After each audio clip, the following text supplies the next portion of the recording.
ओम नमः शिवाय। आपके अपने YouTube चैनल जय मां कंजक में आपका बहुत बहुत स्वागत है। भगवान भोलेनाथ व माता पार्वती की कृपा आप और आपके परिवार पर सदा सर्वदा बनी रहे। श्री शिव महापुराण की कथाओं को आगे बढ़ाते हुए आज की कथा का आरंभ हम सती का दक्ष के यज्ञ में आना अध्याय से करेंगे। उम्मीद करती हूँ कथा का पूरा फल लेने के लिए आप कथा को शुरू से लेकर अंत तक जरूर श्रवण करेंगे। ओम नमः शिवाय। ब्रह्मा जी और नारद जी का संवाद।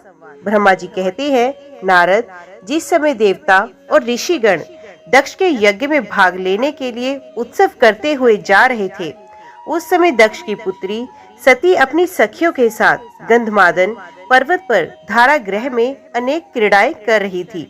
सती ने देखा कि रोहिणी के साथ चंद्रमा कहीं जा रहे थे। तब सती ने अपनी प्रिय सखी विजया से कहा कि हे विजय, जल्दी जाकर पूछो कि देवी रोहिणी और चंद्र कहाँ जा रहे हैं। तब विजया दौड़कर चंद्रदेव के पास गई और उन्हें नमस्कार करके उनसे पूछा कि हे चंद्रदेव, आप कहाँ जा रहे हैं। चंद्रदेव ने उत्तर दिया कि वे दक्ष द्वारा आयोजित यज्ञ में निमंत्रित हैं, अतः वहीं जा रहे हैं। यज्ञोत्सव के बारे में सुनकर देवी विजया तुरंत देवी सती के पास आई और सारी बातों से देवी को अवगत कराया।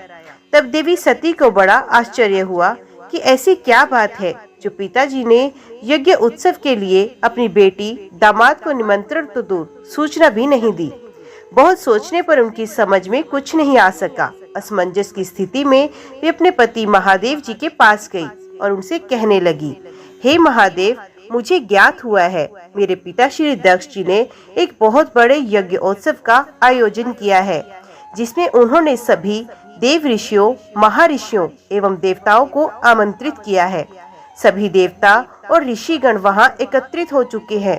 हे प्रभु, मुझे बताइए कि आप वहां क्यों नहीं जा रहे। आप सभी सुहृदों से मिलने की हमेशा आतुर रहते हैं, आप भक्त वत्सल हैं। प्रभु, उस महायज्ञ में सभी आपके भक्त पधारे। आप मेरी प्रार्थना मानकर आज ही मेरे साथ मेरे पिता के उस महान यज्ञ में चलें। सती इस प्रकार भगवान शंकर से यज्ञशाला में चलने की प्रार्थना करने लगी। सती की प्रार्थना सुनकर भगवान महेश्वर बोले, हे देवी, तुम्हारे पिता दक्ष मेरे विशेष द्रोही हो गए हैं। वे मुझसे बैर की भावना रखते हैं, इसी कारण उन्होंने मुझे निमंत्रण नहीं दिया और जो बिना बुलाए दूसरों के घर जाते हैं वे मरण से भी अधिक अपमान पाते हैं। हे देवी, उस यज्ञ में सभी अभिमानी, मूढ़ और ज्ञान शून्य देवता और ऋषि ही हैं। उत्तम व्रत का पालन करने वाले और मेरा पूजन करने वाले सभी ऋषि मुनियों और देवताओं ने उस महायज्ञ का त्याग कर दिया है तथा अपने अपने धाम को वापस चले गए हैं। अतः प्रिय, हमारा उस यज्ञ में जाना अनुचित है। वैसे भी बिना बुलाए जाना अपना अपमान करवाना है। शिवजी के इन वचनों को सुनकर देवी सती क्रुद्ध हो गई और शिवजी से बोली, हे प्रभु, आप तो सबके परमेश्वर हैं। आपके उपस्थित होने से यज्ञ सफल हो जाते हैं। आपको मेरे दुष्ट पिता ने आमंत्रित नहीं करके आपका अपमान किया। भगवान, मैं ऐसा करने का प्रयोजन जानना चाहती हूँ। क्यों मेरे पिता ने आपका अनादर किया? इसलिए मैं अपने पिता के यज्ञ में जाना चाहती हूँ ताकि इस बात का पता लगा सकूं। अतः प्रभु, आप मुझे आज्ञा प्रदान करें। देवी सती के क्रोधित शब्दों को सुनकर भगवान शंकर बोले, हे देवी, यदि तुम्हारी इच्छा वहां जाने की है तो मैं तुम्हें आज्ञा देता हूँ कि अपने पिता के यज्ञ में जाओ। नंदीश्वर को सजाकर उस पर चढ़कर अपने संपूर्ण वैभव के साथ अपने पिता के यहाँ जाओ। शिवजी की आज्ञा मानकर देवी सती ने उत्तम श्रृंगार किया और अनेक प्रकार के आभूषण धारण करके देवी सती अपने पिता के घर की ओर चल दी। उनके साथ शिवजी ने 60,000 रौद्रगणों को भी भेजा। वे सभी गण उत्सव रचाकर देवी का गुणगान करते हुए दक्ष के घर की ओर चल दिए। शिव गणों ने पूरे रास्ते शिव शिवा के यश का गान किया। उस यात्रा काल में जगदम्बा बहुत शोभा पा रही थी। उनकी जय जयकार से सारी दिशाएं गूंज रही थी। हे नारद, दक्ष कन्या देवी सती उस स्थान पर गई जहां महान यज्ञोत्सव चल रहा था, जहां देवता, असुर और मुनि, साधु संत अग्नि में मंत्रोच्चारण के साथ आहुतियां डाल रहे थे। सती ने अपने पिता के घर में अनेक आश्चर्यजनक बहुमूल्य वस्तुएं देखी। अनेक मनोहारी और उत्तम आभा से परिपूर्ण, धन धान्य से युक्त दक्ष का भवन अनोखी शोभा पा रहा था। देवी सती नंदी से उतरकर अकेली ही यज्ञशाला के अंदर चली गई। सती को वहां आया देखकर उनकी माता और बहनें बहुत प्रसन्न हुई और देवी सती का खूब आदर सत्कार करने लगी, परंतु उनके पिता दक्ष ने उनको देखकर कोई खुशी जाहिर नहीं की और ना ही उनकी तरफ ध्यान दिया। दक्ष के भय से अन्य लोगों ने भी देवी सती का आदर नहीं किया। सभी की व्यवहार में तिरस्कार देखकर देवी सती को बहुत आश्चर्य हुआ। फिर भी उन्होंने अपने माता पिता के चरणों में मस्तक झुकाया।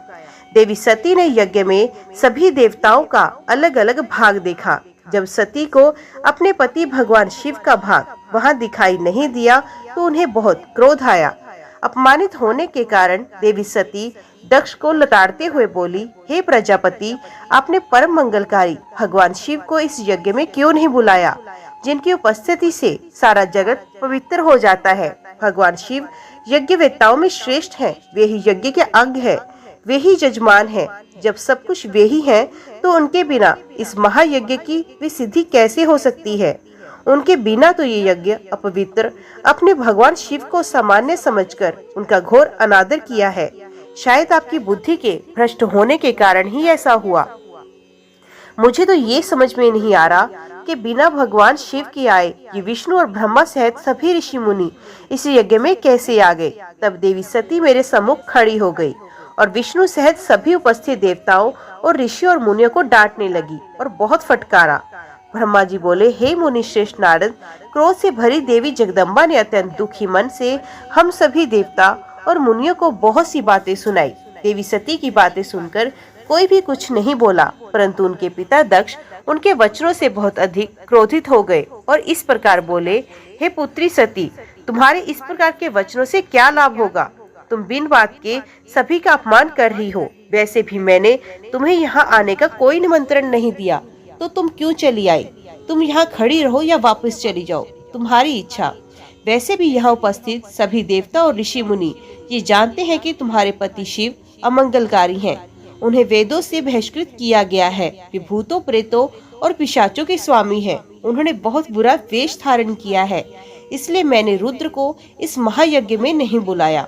मैंने बिना सोचे समझे ब्रह्मा जी के कहने पर तुम्हारा विवाह उनसे किया, नहीं तो शिव इस योग्य नहीं कि उनसे किसी भी प्रकार का कोई संबंध बनाया जाए। अब तुम आ ही गई हो तो स्थान ग्रहण करो, आगे तुम्हारी जैसी इच्छा, हमारा कोई आग्रह नहीं है। दक्ष की बातें सुनकर उनकी दुहिता सती ने अपने सती की बुराई करने वाले पिता को देखा तो उनके मन में रोष बढ़ गया। वे क्रोध से भर गई। तब वे मन में ही विचार करने लगी, अब मैं शिवजी के सामने कैसे जाऊंगी। यदि किसी तरह उनके सामने चली भी गई तो उनके द्वारा यज्ञ का समाचार पूछने पर क्या बोलूंगी। ये सोचकर वे अपने पिता दक्ष से बोली, जो त्रिलोकीनाथ करुणा निधान महादेव जी की निंदा करता अथवा सुनता है वह हमेशा के लिए नरक में जाता है, अर्थात जब तक सूर्य और चंद्रमा का अस्तित्व है उसे नरक भोगना पड़ता है। इस प्रकार देवी सती को वहां आने पर बहुत पश्चाताप हो रहा था। अपने पति भगवान शिव की अवहेलना को वे सहन नहीं कर सकी। तब वे अपने पिता दक्ष सहित अन्य देवताओं से कहने लगी, तुम सभी भगवान शिव के निंदक हो। तुमने उनकी अवहेलना होते देखकर प्रभु शिव का अपमान किया। इस पाप का फल तुम सभी को अवश्य भोगना पड़ेगा। जो लोग भक्ति और ज्ञान से विमुख हैं, वे यदि ऐसा कार्य करे तो कोई आश्चर्य नहीं होता, परंतु जिन लोगों ने अज्ञान के अंधेरे को दूर कर अपने ज्ञान चक्षुओं को खोल लिया है, जो महात्माओं के चरणों की धूल से अपने को शुद्ध और पवित्र कर चुके हैं, उन्हें किसी से बैर भाव रखना, ईर्ष्या करना और निंदा करना कतई शोभा नहीं देता। भगवान के श्री चरणों का ध्यान करते हुए उनका 2 अक्षर का नाम शिव का उच्चारण करने से ही सारे पाप धुल जाते हैं। तुम मूर्खता के वश में होकर उन्हें भगवान का अनादर कर रहे हो। उनसे द्रोह करके तो कुछ भी हासिल नहीं होगा। उदार भगवान महादेव जी जटा और कपाल धारण किए शमशान में भूतों के साथ प्रसन्नता पूर्वक रहते हैं। वे शरीर पर भस्म लगाए और गले में नरमुंडों की माला धारण करते हैं। फिर भी मनुष्य उनके चरणों की धूल अपने माथे पर लगाते हैं, क्योंकि वे साक्षात परमेश्वर हैं। वे परम ब्रह्म परमात्मा है। वे ऐश्वर्य से सदा ही दूर रहते हैं। जो ऐसे महापुरुष की निंदा करता है उसके जीवन को धिक्कार है। मैंने भी तुम्हारे द्वारा की गई पति भगवान शिव की निंदा सुनी है, इसलिए मैं अपने शरीर को त्याग दूंगी। इस यज्ञ की अग्नि में प्रवेश कर मैं भस्म हो जाऊंगी। मैंने अपने प्रिय पति भगवान शिव का अनादर देख भी लिया और उनके प्रति अपने पिता के कटु वचनों को सुन भी लिया। अतः मैं इस जीवन का क्या करूं? मैं इस समय पूर्णतः असमर्थ हूं। इस यज्ञशाला में जो भी शक्तिवान सामर्थ्यवान पुरुष हो, वे भगवान शिव की उपेक्षा करने वालों और उन्हें बुरा और अमंगलकारी कहने वालों की जीभ काट दे, तभी वे शिव निंदा सुनने के पाप से बच सकता है। जो ऐसा करने में समर्थ ना हो तो उसे अपने दोनों कानों को बंद करके यहाँ से तुरंत चले जाना चाहिए, तभी वे दोष मुक्त होगा। फिर देवी सती अपने पिता दक्ष की ओर मुख करके बोली, जब मेरे पति महादेव जी मुझे आपके साथ संबंध होने के कारण दक्षायणी कहकर पुकारेंगे तो मैं कैसे कुछ कह पाऊंगी। हे पिताजी, आपने मेरे पति का घोर अपमान करके मुझे उनके सामने जाने लायक ही नहीं छोड़ा, इसलिए मेरे पास अब एक ही रास्ता शेष है। मैं आपके द्वारा प्राप्त इस घृणित शरीर का आपके सामने ही त्याग करूंगी। तत्पश्चात सती वहां उपस्थित सभी देवताओं से बोली कि तुम सबने करुणा निधान भगवान शिव की निंदा सुनी है, इसलिए तुम्हारे कर्णों का दुष्परिणाम तुम्हें अवश्य मिलेगा। मेरे पति भगवान शिव तुम सबको इसका दंड अवश्य ही देंगे। उस समय देवी बहुत क्रोधित थी। वे सब कहकर वे चुप हो गई और अपने मन में अपने प्राण वल्लभ भगवान शिव का स्मरण करने लगी। ब्रह्मा जी से श्री नारद जी ने पूछा, हे पितामह, जब सती जी ऐसा कहकर मौन हो गई तो वहाँ क्या हुआ? देवी सती ने आगे क्या किया? इस प्रकार नारद जी ने अनेक प्रश्न पूछ डाले और ब्रह्मा जी से प्रार्थना की कि वे आगे की कथा सविस्तार सुनाएं। ये सुनकर ब्रह्मा जी मुस्कुराए और प्रसन्नता पूर्वक कहने लगे, हे नारद, मौन होकर देवी सती अपने पति भगवान शिव का स्मरण करने लगी। उनका स्मरण करने के बाद उनका क्रोधित मन शांत हो गया। तब शांत मनोभाव से शिव जी का चिंतन करती हुई देवी सती पृथ्वी पर उत्तर की ओर मुख करके बैठ गई। तत्पश्चात विधि पूर्वक जल से आचमन करके उन्होंने वस्त्र ओढ़ लिया। फिर पवित्र भाव से उन्होंने अपनी दोनों आंखें मूंद ली और पुण्य शिव जी का चिंतन करने लगी। सती ने प्राणायाम से प्राण और अपान को एक रूप करके नाभि में स्थित किया। सांसों को संयंत कर नाभि चक्र के ऊपर हृदय में स्थापित किया। सती ने अपने शरीर में योग मार्ग के अनुसार वायु और अग्नि को स्थापित किया। तब उनका शरीर योग मार्ग में स्थित हो गया। उनके हृदय में शिवजी विद्यमान थे। यही वे समय था जब उन्होंने अपना शरीर त्याग दिया था। उनका शरीर यज्ञ की पवित्र योगा अग्नि में गिरा और पल भर में ही भस्म हो गया। वहां उपस्थित मनुष्यों सह देवताओं ने जब ये देखा कि देवी सती भस्म हो गई हैं, तो आकाश और भूमि पर हाहाकार मच गया। ये हाहाकार सभी को भयभीत कर रहा था। सभी लोग कह रहे थे कि जिस दुष्ट के दुर्व्यवहार के कारण भगवान शिव पत्नी सती अपनी देह का त्याग कर दिया, तो कुछ लोग दक्ष की दुष्टता का धिक्कार रहे थे, जिसके व्यवहार से दुखी होकर देवी सती ने ये कदम उठाया था। सभी सत्पुरुष उनका सम्मान करते थे। उनका हृदय असहिष्णु था। उन्होंने ऐसी महान देवी और उनके पति करुणा निधान भगवान शिव का अनादर और निंदा करने वाले दक्ष को भी कोसा। सभी कह रहे थे कि दक्ष ने अपनी ही पुत्री को प्राण त्यागने के लिए मजबूर किया था, इसलिए दक्ष अवश्य ही महानरक में जाएगा और पूरे संसार में उसका अपयश होगा। दूसरी ओर देवी सती के साथ पधारे सभी शिवगणों ने जब ये दृश्य देखा तो उनके क्रोध की कोई सीमा न रही। वे तुरंत अपने अस्त्र शस्त्र लेकर दक्ष को मारने के लिए दौड़े। वे 60,000 पार्षदगण क्रोध से चिल्ला रहे थे और अपने को ही धिक्कार रहे थे कि यहाँ उपस्थित होते हुए भी हम अपनी माता देवी सती की रक्षा नहीं कर पाए। उनमें से कई पार्षदों ने तो स्वयं अपने शरीर का त्याग कर दिया। बचे हुए सभी शिवगण दक्ष को मारने के लिए बड़ी तेजी से आगे बढ़ रहे थे। जब ऋषि भृगु ने उन्हें आक्रमण के लिए आगे बढ़ते हुए देखा तो उन्होंने यज्ञ में विघ्न डालने वालों का नाश करने के लिए यजुर्मंत्र पढ़कर दक्षिण अग्नि में आहुति दी। आहुति के प्रभाव के फलस्वरूप यज्ञ कुंड में से ऋभु नामक अनेक देवता जो प्रबल वीर थे वहां प्रकट हो गए। ऋभु नामक सहस्रों देवताओं और शिवगणों में भयानक युद्ध होने लगा। वे देवता ब्रह्म तेज से संपन्न थे। उन्होंने शिवगणों को मारकर तुरंत भगा दिया। इससे वहां यज्ञ में और अशांति फैल गई। सभी देवता और मुनि भगवान विष्णु से इस विघ्न को टालने की प्रार्थना करने लगे। देवी सती का भस्म हो जाना, भगवान शिव के गणों को मारकर वहां से भगाए जाने का परिणाम सोचकर सभी देवता और ऋषि विचलित थे। हे नारद, इस प्रकार दक्ष के उस महायज्ञ में बहुत बड़ा उत्पात मच गया था। सब और त्राही त्राही मच गई थी। सभी भावी परिणाम की आशंका से भयभीत दिखाई दे रहे थे। ब्रह्मा जी कहते हैं, हे नारद, जब दक्ष ने उस महान यज्ञ में घोर उत्पात मचा हुआ था और सभी डर के कारण भयभीत हो रहे थे, तो उस समय वहाँ पर एक आकाशवाणी हुई। हे मूर्ख दक्ष, तूने ये बहुत बड़ा अनर्थ किया। तूने शिव भक्त दधीचि के कथन को प्रमाणिक नहीं माना, जो तेरे लिए परम मंगलकारी और आनंददायक था। तूने उनका भी अपमान किया और वे तुझे शाप देकर तेरी यज्ञशाला से चले गए। तब भी तू कुछ नहीं समझा। तूने अपने घर में स्वयं आई साक्षात मंगल स्वरूपा अपनी पुत्री सती का अपमान किया। तूने सती और शंकर का पूजन भी नहीं किया। अपने को ब्रह्मा जी का पुत्र समझकर तुझे बहुत घमंड हो गया। तूने उस सती देवी का अपमान किया जो सत्पुरुषों की भी आराध्या है। वे समस्त पुण्यों का फल देती हैं। वे तीनों लोकों की माता, कल्याण स्वरूपा और भगवान शंकर की अर्धांगिनी है। सती देवी प्रसन्न होने पर सुख और सौभाग्य प्रदान करती हैं। वे परम मंगलकारी हैं। देवी सती की पूजा करने से समस्त भयों से छुटकारा मिलता है और मनोवांछित फलों की प्राप्ति होती है। देवी सभी उपद्रवों को नष्ट करती हैं। वे ही पराशक्ति हैं तथा कीर्ति, संपत्ति, भोग और मोक्ष प्रदान करती हैं। वे ही जन्मदात्री हैं, अर्थात जन्म देने वाली माता हैं। वे ही इस जगत की रक्षा करने वाली आदि शक्ति हैं और वे ही प्रलय काल में जगत का संहार करने वाली हैं। सती ही भगवान विष्णु सहित ब्रह्मा, इंद्र, चंद्र, अग्नि, सूर्य देव आदि सभी देवताओं की जननी है।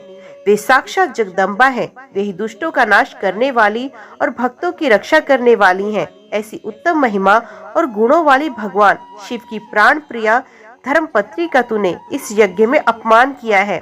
भगवान शिव तो परम भ्रम परमेश्वर है। वे सबके स्वामी हैं। वे सबका कल्याण करते हैं। सभी मनुष्य प्रभु का दर्शन पाने के लिए अभिलाषा सदैव अपने मन में रखते हैं। दर्शनों की इच्छा लिए घोर तपस्या करते हैं। वे भगवान शिव ही जगत को धारण कर उसका पालन पोषण करते हैं।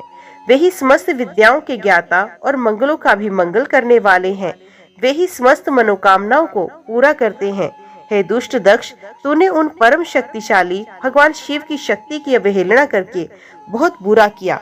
इसलिए तेरे इस महायज्ञ के विनाश को कोई नहीं रोक सकता। जिनके चरणों की धूल शेषनाग रोज अपने मस्तक पर धारण करता है, जिनके चरण कमल का ध्यान करने से ब्रह्मा को ब्रह्म तत्व प्राप्त हुआ है, तूने उनका और उनकी पत्नी सती का पूजन ना करके बहुत अनिष्ट किया। भगवान शिव ही संपूर्ण जगत के पिता और उनकी पत्नी देवी सती इस जगत की माता है। तूने उन माता पिता का सत्कार ना कर उनका घोर अपमान किया है।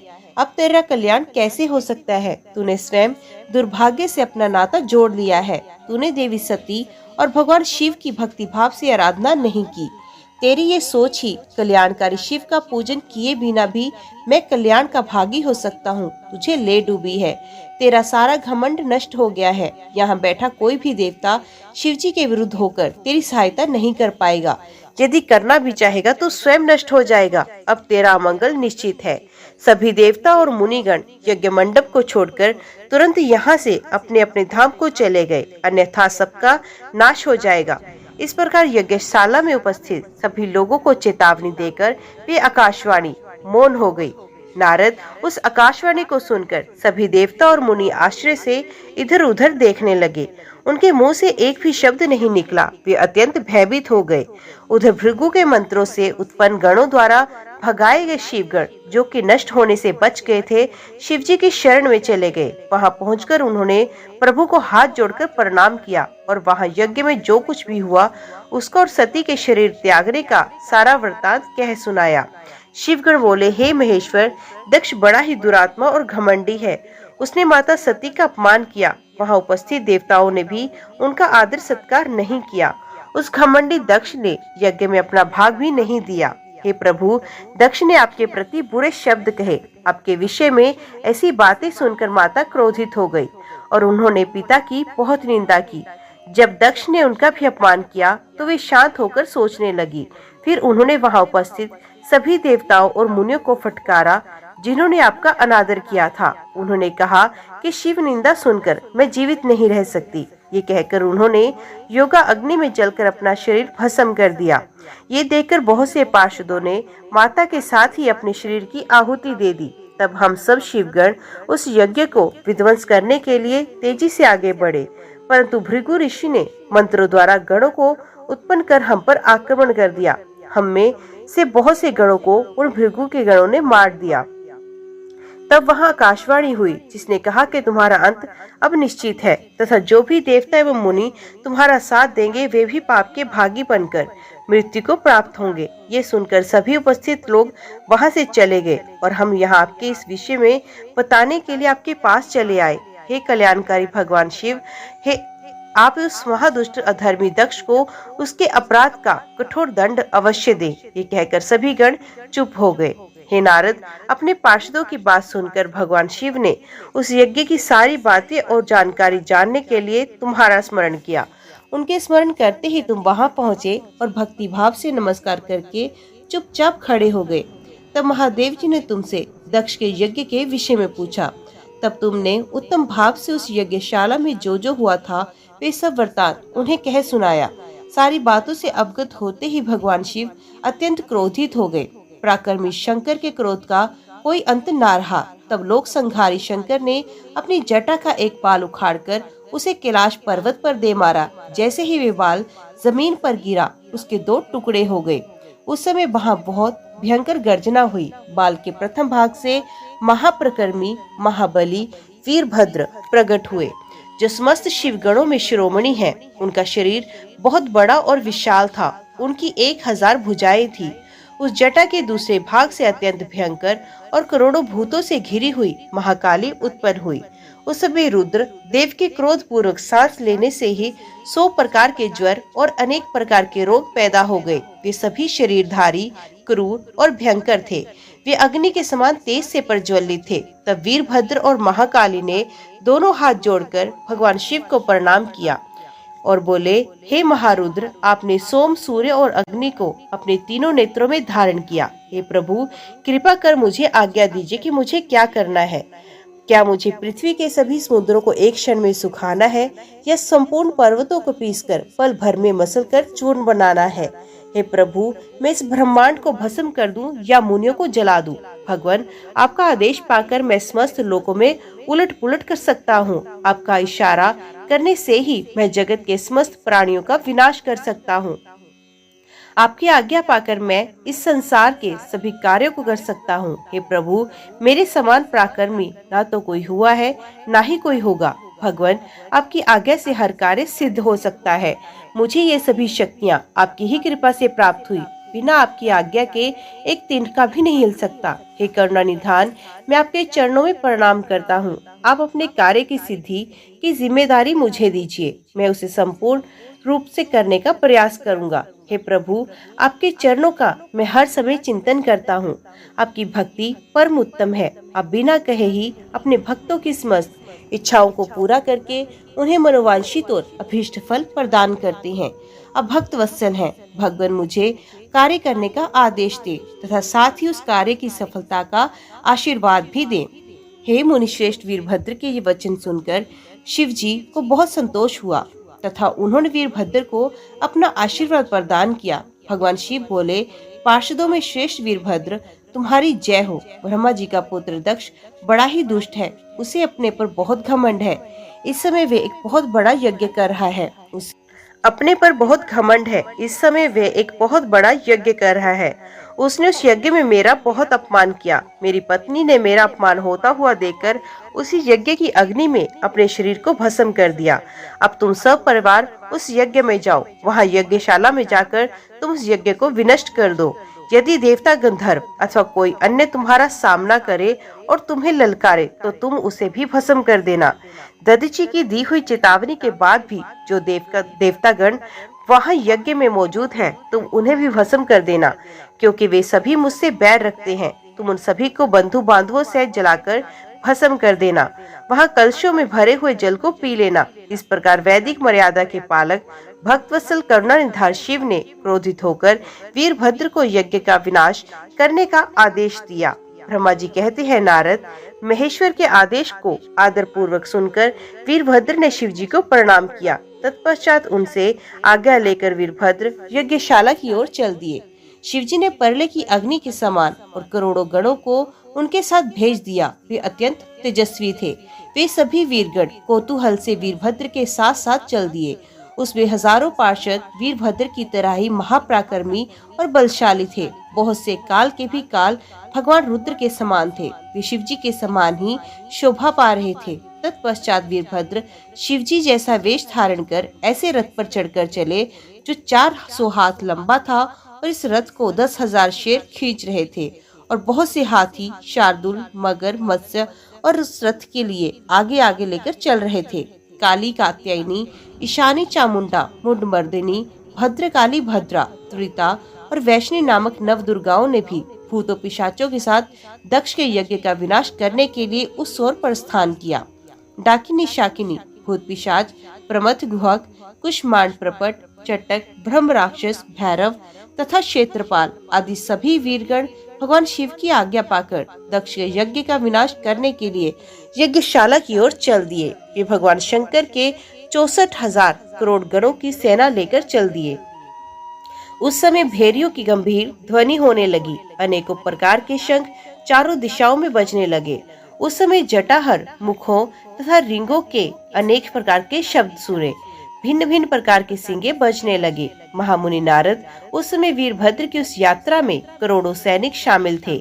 इसी प्रकार महाकाली की सेना भी शोभा पा रही थी। इस प्रकार वीरभद्र और महाकाली दोनों की विशाल सेनाएं उस दक्ष के यज्ञ का विनाश करने के लिए गाजे बाजे के साथ आगे बढ़ने लगी। उस समय अनेक शुभ शगुन होने लगे। हे नारद, जब वीरभद्र और महाकाली की विशाल चतुरंगिणी सेना अत्यंत तीव्र गति से दक्ष के यज्ञ की ओर बढ़ी तो यज्ञ उत्सव में अनेक प्रकार के अपशगुन होने लगे। वीरभद्र के चलते ही यज्ञ में विध्वंस की सूचना देने वाला उत्पात होने लगा। दक्ष की बाईं आंख, बाईं भुजा और बाईं जांघ फड़कने लगी। वाम अंगों का फड़कना बहुत अशुभ होता है। उस समय यज्ञशाला में भूकंप आ गया। दक्ष को कम दिखाई देने लगा। भरी दोपहर में उसे आसमान में तारे दिखाई देने लगे। दिशाएं धुंधली हो गई। सूर्य में काले काले धब्बे दिखाई देने लगे। ये धब्बे बहुत डरावने लग रहे थे। बिजली और अग्नि के समान सारे नक्षत्र उन्हें टूट टूट कर गिरते हुए दिखाई देने लगे। वहाँ यज्ञशाला में हजारों गिद्ध दक्ष के सर पर मंडराने लगे।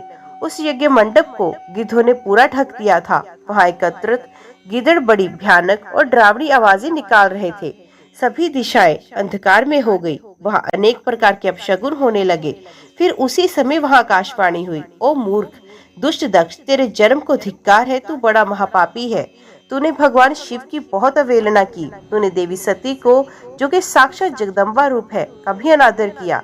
सती ने तेरी ही वजह से अपने शरीर को योगा अग्नि में जलाकर भस्म किया। तुझे तेरे कर्मों का फल जरूर मिलेगा। आज तुझे तेरी करने का फल अवश्य ही मिलेगा। साथ ही यहाँ उपस्थित सभी देवताओं और ऋषि मुनियों को भी अवश्य ही उनकी करने का फल मिलेगा। भगवान शिव तुम्हें तुम्हारे पापों का फल जरूर देंगे। इस प्रकार कहकर वे आकाशवाणी मौन हो गई। उस आकाशवाणी को सुनकर और वहाँ यज्ञशाला में प्रकट हो रहे अनेक अशुभ लक्षणों को देखकर दक्ष तथा वहाँ उपस्थित सभी देवतागण भय से कांपने लगे। दक्ष को अपने द्वारा किए गए व्यवहार का स्मरण होने लगा। उसे अपने किए पर बहुत पछतावा होने लगा। तब दक्ष से सभी देवता श्री हरि विष्णु की शरण में गए। वे डरे हुए थे। भय से कांपते हुए वे सभी लक्ष्मीपति विष्णु जी से अपने जीवन की रक्षा की प्रार्थना करने लगे। दक्ष बोले, हे विष्णु, हे कृपा निधान, मैं बहुत भयभीत हूँ। आपको ही मेरी और मेरे यज्ञ की रक्षा करनी है। प्रभु, आप ही इस यज्ञ के रक्षक हैं। आप साक्षात यज्ञ स्वरूप है। आप हम सब पर अपनी कृपा दृष्टि बनाएं। हम सब आपकी शरण में हैं। प्रभु, हमारी रक्षा करें ताकि यज्ञ का विनाश ना हो। ब्रह्मा जी कहते हैं, मुनि नारद, इस प्रकार जब दक्ष ने भगवान विष्णु के चरणों में गिरकर उनसे प्रार्थना की, उस समय दक्ष का मन भय से बहुत अधिक व्याकुल था। तब श्री हरि ने दक्ष को उठाकर अपने मन में करुणा निधान भगवान शिव का स्मरण किया और शिव तत्व के ज्ञाता श्री हरि दक्ष को समझाते हुए बोले, दक्ष, तुम्हें तत्व का ज्ञान नहीं है, इसलिए तुमने सबके अधिपति भगवान शंकर की अवहेलना की। भगवान की स्तुति के बिना कोई भी कार्य सफल नहीं हो सकता।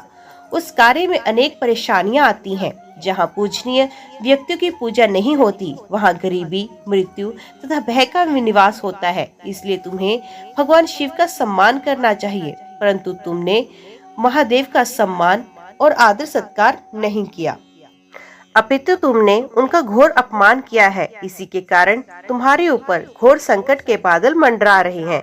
मैं तुम पर छाए इस संकट से तुम्हें उबारने में पूर्णतः असमर्थ हूँ। नारद, भगवान विष्णु का वचन सुनकर दक्ष सोच में डूब गया। उसके चेहरे का रंग उड़ गया और वे घोर चिंता में पड़ गया। तभी भगवान शिव द्वारा भेजे गए गणों सहित वीरभद्र और महाकालिका उनकी सेनाओं सहित उस यज्ञशाला में प्रवेश हुआ। वे सभी महान पराक्रमी थे, उनकी गणना करना असंभव था। उनके सिंहनाद से सारी दिशाएं गूंज रही थी। पूरे आसमान में धूल और अंधकार के बादल छाए हुए थे। पूरी पृथ्वी पर्वतों, वनों और कानूनों सहित कांप रही थी। समुद्रों में ज्वर भाटा उठ रहा था। उस विशालकाय सेना को देखकर समस्त देवता आश्चर्यचकित थे। उन्हें देखकर दक्ष अपनी पत्नी के साथ भगवान विष्णु के चरणों में गिर पड़े और बोले, हे प्रजापालक विष्णु, आपके बल से ही मैंने इस विशाल यज्ञ का आयोजन किया था। प्रभु, आप कर्मों के साक्षी तथा यज्ञों के प्रतिपालक हैं। आप ही धर्म के रक्षक हैं। अतः प्रभु श्री हरि, आप ही यज्ञ को विनाश से बचा सकते हैं। इस प्रकार दक्ष की विनती पूर्ण बातों को सुनकर श्री हरि उन्हें समझाते हुए बोले, दक्ष, निश्चय ही मुझे इस यज्ञ की रक्षा करनी चाहिए, परंतु देवताओं के क्षेत्र नैमिषारण्य की उस घटना का स्मरण करो। इस यज्ञ के आयोजन में क्या तुम उस घटना को भूल गए? यहाँ इस यज्ञशाला की और तुम्हारी रक्षा करने में कोई भी देवता समर्थ नहीं।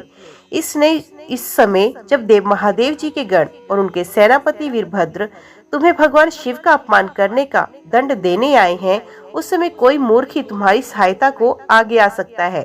दक्ष, केवल कर्म ही असमर्थ नहीं होता, अपितु कर्म को करने में जिसके सहयोग की आवश्यकता होती है, उसका भी उतना ही महत्व है। भगवान शिव ही कर्मों के कल्याण को की शक्ति देते हैं।